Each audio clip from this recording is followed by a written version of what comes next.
गिबियावनो दुलाराय बर' फरायसा आफादनि जानानै बर' माहारिनि जानानै जोंनि गेदेमा मुंख्लं 5000निबो बारा बड'फा उपेन्द्रनाथ ब्रह्मनि सोमावसारनाय एबसुनि सोमावसारनायाव बिएलटिनि सोमावसारनायाव एनडिएफबिनि सोमावसारनायाव आलादा रायजोनि जि दाबिखौ लानानै बर' हारिया जि मोनसे सोमावसारदोंमोन जि मास पिपलनि रिभलिउसन खालामदोंमोन बे गासै संग्रामाव शहीद जानाय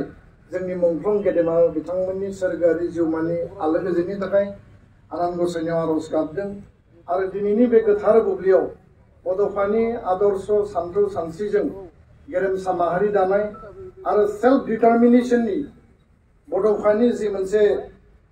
आलादा रायजोनि जि आन्दोलनमोन दाबिमोन आरो बिथांनि जि आगान जि दिन्थिनानै गालांनाय बेजोंनो बर' हारिया फैनानै दिनै बिएससि मोनसे मोनबाय बिटिसि मोनबाय आरो बिटिआर गोरोबथा मोनबाय बे मोनथामबो गोरोबथानि आन्दोआव जोंनि आफादफोरजों लोगोसे बड'फानि आदर्श सानथौ सानस्रिनि गेदेर जे बिहोमा आरो बिथांनि जिउआरि आलो गोजोननि थाखाय सोरगोआव बिथाङा जाहाथे अराय गोजोनै थानो हायो जोंखौ बोर सारस्रिहरथों बेनिखायनो आनान गसाइनियाव आं आरज गाबदों गोलाव बाथ्रा बुंनो सानाखै दिनैनि बे हाबाफारिखौ जोङो 5थि बिटिआर गोरोबथा सान महरै दुलाराय बर' फरायसा आफादा सागानगिरि आफाद हिसाबै इउबिपिअ आरो एनडिएफबिनि मोनब्रै हानजा जों अरायबो जोङो दैदेनगिरि आफाद हिसाबै जोङो फालिलांनांगोन सिबिलांनांगोन बे मोनसे गोजोननि गोरोबथा शान्तिनि गोरोबथा बियो मोनफुंनाय जाफुंसारनाय more autonomy more area extension more number of जोंनि काउन्सिल माने सीट एरेन्जमेन्टनि बेयाव बेबस्था आरो लोगोसेनो मोर पावर एंड फांसन लोगोसेनो फाइनेंशियल अट'नमि बे गासैखौबो बिथा खालामनानै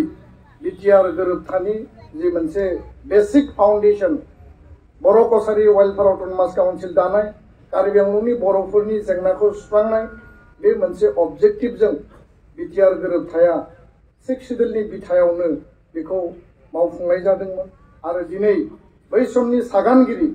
मानगोनां प्रमद बर' बै समनि दुलाराय बर' फरायसा आफादनि आफादगिरि आथिखालनि बिटिआरनि चिफ लोगोसेनो मानगोनां गबिन्द बसुमतारी बै समनि एनडिएफबिनि आफादगिरि आथिखाल बिटिआरनि डेपुटि सीएम बै समनि एनडिएफबिनि आफादगिरि रन्जन दैमारी डिआर नाब्ला मानगोनां बिथां बै समनि एनडिएफबिनि गुबुन मोनसे हानजानि आफादगिरि धीरेन बर' बिथां आरो लोगोसेनो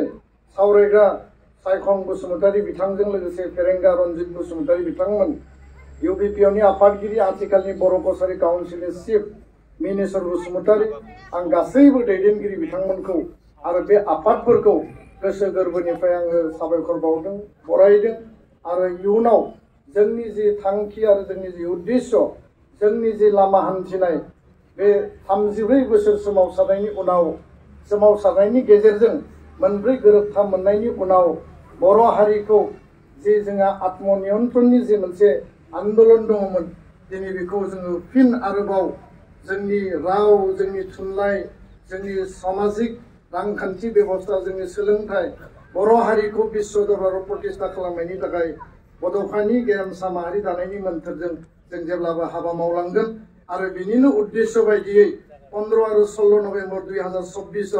गोदान दिल्लीयाव बड'लेण्ड महोत्सव खुंनाय जादोंमोन जेराव देशनि पावारफुल गुबुन गुबुन राष्ट्रनिख्रुइबो गोख्रोंसिन प्रधानमन्त्री नरेन्द्र मोदी बिथांखौ लिंहरनानै बर' हारिनि जिउ खुंनाय जिउ जारिमिन थांना थानायनि जिउआव शान्ति आरो माहारि गायसननायनि जे जोंनि आदर्शखौ जोङो दिल्लीयाव भारतनि राजथावनियाव जों गायसननायनि गेजेरजों स्वयं प्रधानमन्त्रीनि खुगाजों